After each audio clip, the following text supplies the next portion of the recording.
these 1556s, the Vulture HD 1556s from Vortex. There's not a whole lot of talk about them. A little bit. The focus with Vortex kind of is more towards the kaibabs.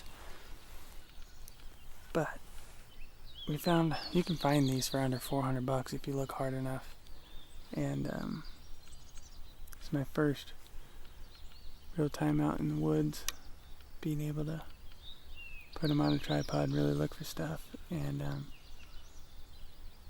I'm really impressed with these things. I just recently had a Miopta 20 by 60 by 80, the Miopta Mio Pro HD 80, and I read a lot of reviews. Everybody said that was the spotter for that $1,500 price range.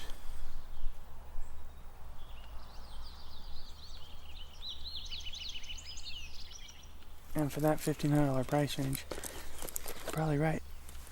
But having looked through Swarovskis in the past, I just couldn't see spending the $1,500 for something that I knew wasn't quite what it could be. And I felt like if I was going to spend that much, I could muscle up the rest of the $700 and get what I know is going to be about as good as you're going to get for the most part. But for $300, this glass is awesome. Field of view is great. I was just really worried that they wouldn't maybe match up to my Viper 1042s, which I love. And again, the other day I put them up against a set of Leicas, and they're not Leicas. But having seen what Leicas are,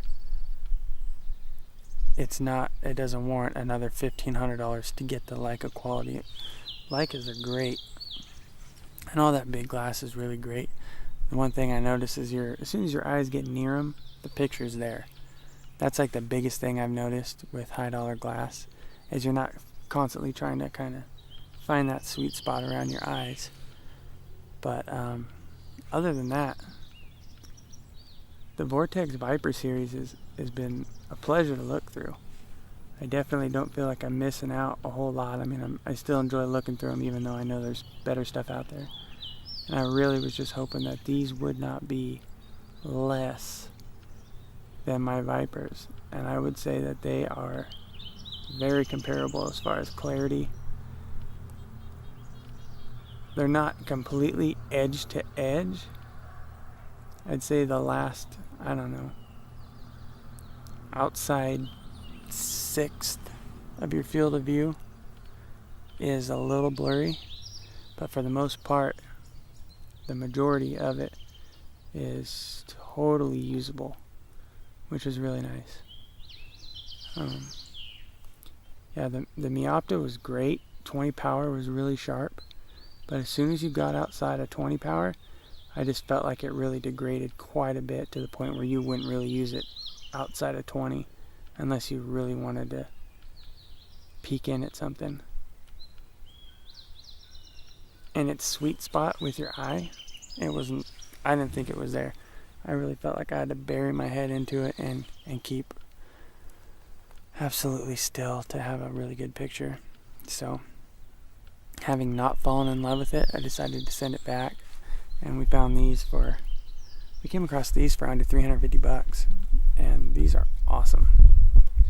So if you guys are looking for a set of 15 power binos that won't break the bank, but will definitely, right now I'm looking at just under 1,000 yards, and I've got a huge field of view. I'm going to guesstimate that I'm looking at a picture that's, 60 yards wide. So I'm scanning a good amount of country right now, and it all looks really clear. Pretty glad that we made that little switch. Saved a lot of money, and I don't for the most part, I don't get to glass over 1,000 yards too often. So this was probably the best option. Spotting scopes definitely have their place, don't get me wrong. But this is awesome. Super happy with the Vulture HD 1556s. If you guys aren't mounting your stuff on a tripod, you are missing out. And not just a tripod, but a fluid head tripod that with like one finger you can slowly pan with. See that?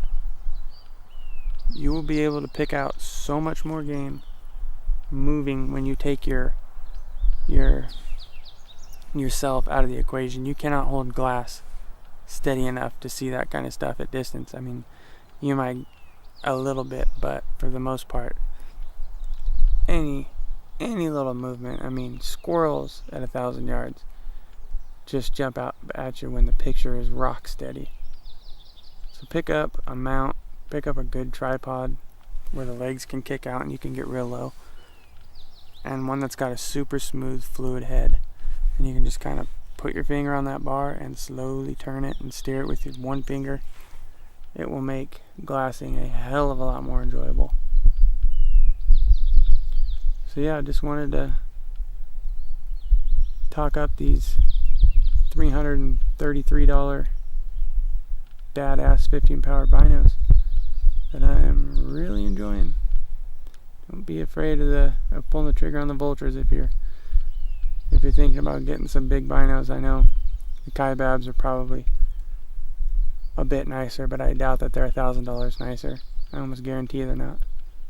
I looked through a set of razors before, and I wouldn't never spend $1,000 to get the slight better picture than I got over my Vipers, I'll tell you that. So use that for what it's worth and get out there and find something.